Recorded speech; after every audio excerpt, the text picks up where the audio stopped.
শারদাকাণ্ডের পরিপ্রেক্ষিতে মঙ্গলবার মালদার সভা থেকে দলীয় নেতা কর্মীদের সতর্ক করে দিয়েছিলেন মমতা বন্দ্যোপাধ্যায়। তার বার্তা ছিল, লোভের পথে না গিয়ে ত্যাগ স্বীকার করে সততার সঙ্গে মানুষের জন্য কাজ করতে হবে। 24 ঘন্টা কাটতে না কাটতেই কুণাল কাণ্ডের পর দক্ষিণ দিনাজপুরের কুশমন্ডের সভা থেকে লগ্নি সংস্থা কাণ্ড নিয়ে সরাসরি মুখ খুললেন মুখ্যমন্ত্রী। মমতার অভিযোগ, লগ্নি সংস্থার জন্ম ও রমরমা সবই হয়েছে সিপিএম এর আমলে, কিন্তু তারা লগ্নি সংস্থার দৌরাত্ম্য আটকাতে কোনো ব্যবস্থা নেয়নি, প্রতারিতদেরও পাশে দাঁড়ায়নি।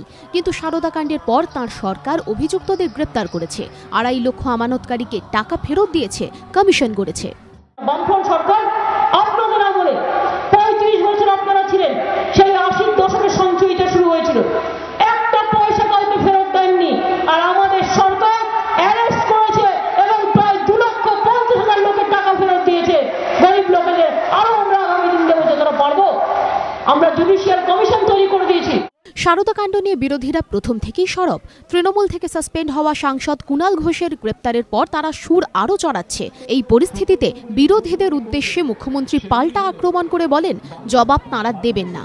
যাদের পাপের ফলে লগ্নি সংস্থা কেলেঙ্কারি, জবাব তাঁদেরই দিতে হবে। ওদের পাপের ফসল আজকে আমাদের ভোগ করতে হচ্ছে। 35 বছর ধরে কথা বলেনি, আর আজকে বলছে জবাব চাই। কে জবাব দেবে? জবাব তো আপনাদের দিতে হবে। সম্পত্তি বিক্রি করে ওই টাকা মানুষকে ফেরত দিন, কেন দেননি? বড় বড় কথা। লগ্নি সংস্থায় টাকা না রাখার জন্য এদিন ফের আবেদন করেন মুখ্যমন্ত্রী। সাধারণের উদ্দেশ্যে তাঁর বার্তা, অচেনা অজানা লোকের কাছে টাকা রাখবেন না, তার থেকে বাড়িতে লক্ষের ভারে টাকা সঞ্চয় করা ভালো। শারদাকাণ্ডের পরে সুদীপ্ত সেনকে গ্রেপ্তার করা হয়। এরপর তৃণমূল থেকে সাসপেন্ড হওয়া সাংসদ কুণাল ঘোষকে গত শনিবার গ্রেপ্তার করে মমতা বন্দ্যোপাধ্যায়ের সরকারের পুলিশ। রাজনৈতিক পর্যবেক্ষকদের ব্যাখ্যা, এর মধ্যে দিয়ে মুখ্যমন্ত্রী বার্তা দিতে চেয়েছেন, দুর্নীতির সঙ্গে কেউ জড়িয়ে পড়লে তাঁর সরকার আপোষ করে না। পাশাপাশি লগ্নি সংস্থার দৌরাত্ম্য নিয়ন্ত্রণে সরকারের কড়া পদক্ষেপের পাশাপাশি সাধারণ মানুষকে সচেতন হওয়ারও এদিন পরামর্শ দিয়েছেন মুখ্যমন্ত্রী। আশাবুল হোসেন ও মুন্না অগ্রওয়ালের রিপোর্ট, এবিপি আনন্দ, দক্ষিণ দিনাজপুর।